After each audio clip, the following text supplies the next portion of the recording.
اشرقت نفسي بنور من فؤادي حينما ردت. السلام علیکم ورحمۃ اللہ وبرکاتہ. میرے کہ آپ سبھی وسخری آفس ہوں گے. جیسے کہ آپ کے علم میں ہے کہ شادی کے مسائل چل رہے ہیں، اسی عنوان پر سوال و جواب پیش کر رہا ہوں. آج یہ سوال پیش کیا جا رہا ہے کہ دلہن کے اوپر رخصتی کے وقت قرآن کا سایہ کرنا. سوال پیش کیا جا رہا ہے، امید ہے کہ آپ کے علم میں اضافہ کرے گا. چلتے ہیں اپنے سوال و جواب کی طرح. درود شریف پڑھ لیجیے. اللہم صلی علی محمد وعلی آل محمد کما صلیت علی ابراہیم وعلی آل ابراہیم انک حمید مجید. اللہم بارک علی محمد وعلی آل محمد کما بارکت علی ابراہیم وعلی آل ابراہیم انک حمید مجید. بسم اللہ الرحمن الرحیم. عورت پر رخصتی کے وقت قرآن کا سایہ کرنا. سوال: آج کل اس اسلامی معاشرے میں چند نہایت ہی غلط اور ہندوانہ رسمیں موجود ہیں. افسوس اس وقت زیادہ ہوتا ہے جب کسی رسم کو اجر ثواب سمجھ کر کیا جاتا ہے.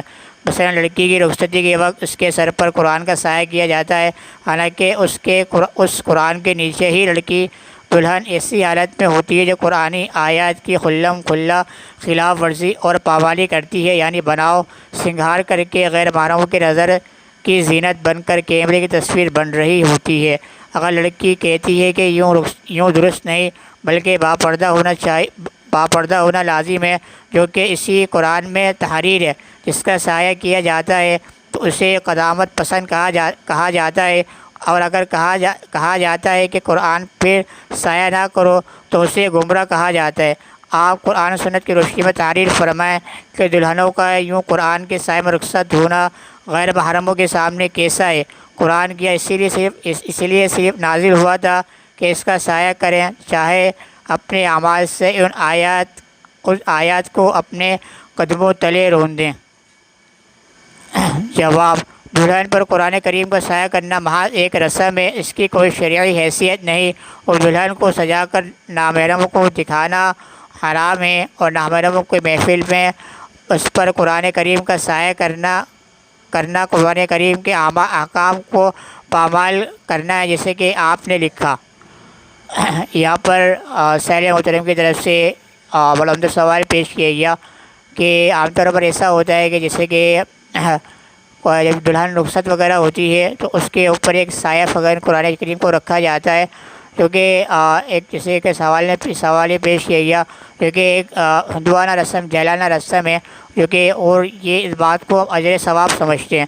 اس قرآن کریم کے سائے کے نیچے اس دلہن کو رخصت کیا جاتا ہے، حالانکہ اسی قرآن کریم کے اندر اس کی بناؤ سنگار کی اور پردے کا حکم آیا، مگر اس آیت پر عمل نہیں کرنا، مگر یہ کہ اس دلہن کو جو کہ اپنے آپ کو لوگوں کی نامحرموں کی زینت بنی ہوئی ہوتی ہے، وہ اس قرآن کریم کے سائے کے نیچے جو کہ ایک بے پردہ ہوتی ہے اور نامحرموں کی زینت بنی ہوئی ہوتی ہے، اور قرآن کریم کی آیت کی خلاف ورزی کرتے ہوئے، حالانکہ اس قرآن کریم میں ہی اس بناؤ سنگار کا منع آیا، وہ اسی کی خلاف ورزی کرتے ہوئے وہ کیا ہے رخصت ہوتی ہے قرآن کریم کے سائے کے اندر. تو یہ اڑا کے وہ اس پر آیت کے خلاف بھی کر رہی ہے. تو یہ کرنا یہ عمل کس طریقے سے آئے کہ یہ عمل درست ہے، جائز ہے یا ناجائز ہے. تو یہ سوال سائل محترم کی طرف سے بڑا عمدہ پیش کیا گیا.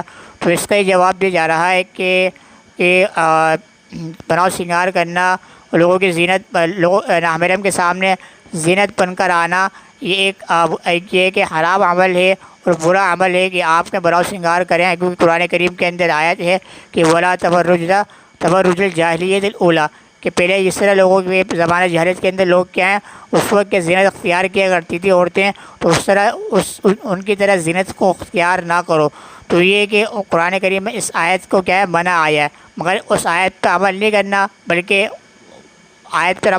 بلکہ کیا ہے وہ آیت کے خلاف کر رہی ہیں، بناؤ سنگار کر رہی ہیں اور اسی قرآن کریم کے نیچے سے سائے میں جا رہی ہیں.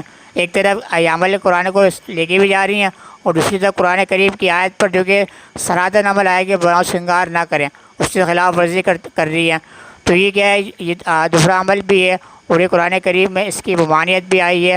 تو یہ عمل کرنا یہ کہ ایک رسم ہے جو کہ ایک رسم بد کی طرح ہے. تو اس کو کیا ہے اس کو یہ خلاف شرع عمل ہے، کیونکہ اس کو کیا ہے بند ہونا چاہیے. اور یہ بناؤ سنگار کر نامحرموں کے سامنے آنا ایک حرام بیہودہ عمل ہے. تو یہ کہ اس طریقے سے کرنا یہ ایک مشرکانہ ایک ہندوانہ رسم ہے. تو بات یہ ہے کہ سائل محترم کے لیے بات واضح ہو گئی ہوگی۔ آپ سے بھی ریکویسٹ ہے کہ آپ کے ذہن میں کوئی سوال جو گردش کر رہا ہو میں سامنے پیش کر سکتے ہیں، میں انشاءاللہ قرآن سنت کی روشنی میں اس کا آپ کو جواب دوں گا۔ کل انشاءاللہ اسی عنوان پر نئے سوال و جواب کے ساتھ آپ کے سامنے حاضر خدمت ہوں گا۔ میں آپ سے ارادہ چاہتا ہوں۔ السلام علیکم ورحمۃ اللہ وبرکاتہ۔ ٹیک کیئر، اللہ حافظ۔